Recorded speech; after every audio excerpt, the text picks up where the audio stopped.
I give the floor to the next speaker, Suriname, Mr. Parmasar. Madam President, distinguished colleagues, ladies and gentlemen, on behalf of the Parliament of the Republic of Suriname, I extend warm appreciation to the IPU for organizing this important and timely debate on this theme. Suriname is a small country with a large heart, a society built on the foundations of diversity, tolerance, and mutual respect. Our people descend from many origins. Our indigenous communities, the first stewards of our land, and others who arrived as African slaves or as indentured laborers from China, India, and Indonesia. Together, they shaped a nation where cultural diversity is not a challenge, but a cherished strength. Today, our capital city stands as a living testament to peaceful coexistence, where a mosque and a synagogue rise side by side, and where every faith and ethnicity finds its place. Our interreligious council, known as IRES, brings together representatives of all major faiths, Catholics, Muslims, Hindus, and Moravians, to promote dialogue and cooperation between government and civil society. This is who we are, a country that practices humanitarian values not only in words, but in the way we live together. We often say that Suriname is our own United Nations in the region. Our National Democratic Party, which I represent, is Suriname's largest multi-ethnic and multi-religious party. And for the first time in our history, it is led by a woman. Her Excellency Jennifer Gillings-Simons, who in July of this year became Suriname's first female president.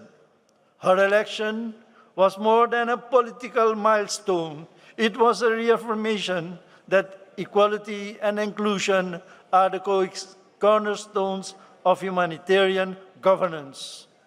When societies empower women, protect minorities, and give voice to the marginalized, they strengthen peace and resilience from within.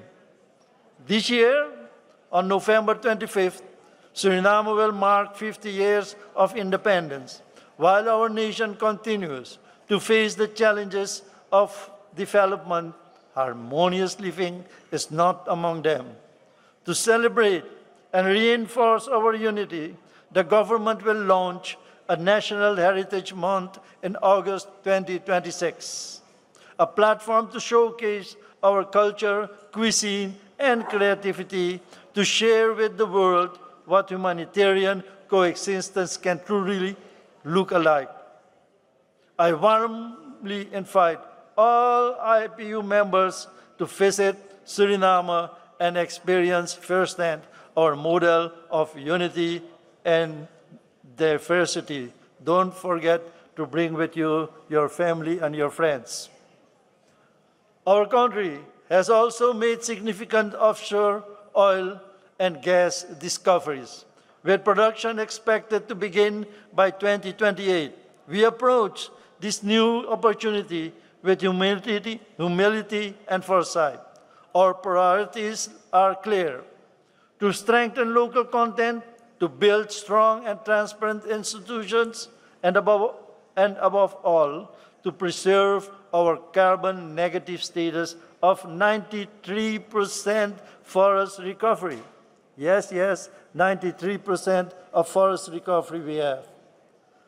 Parliaments must ensure that humanitarian assistance is impartial and accessible, that the rule of law prevails even in emergencies, and that social protection systems reach those most in need. Through legislation, budget oversight, and public dialogue, we can turn humanitarian principles into everyday realities as we show that in Suriname. Madam President, Suriname stands ready to work with all IPU members to strengthen humanitarian action, to promote dialogue among nations and peoples, and to safeguard human dignity everywhere. Because the true measure of progress is not how much we build, but how deeply we care for one another and for the generations yet to come. I thank you for your attention, Madam President. Thank you very much.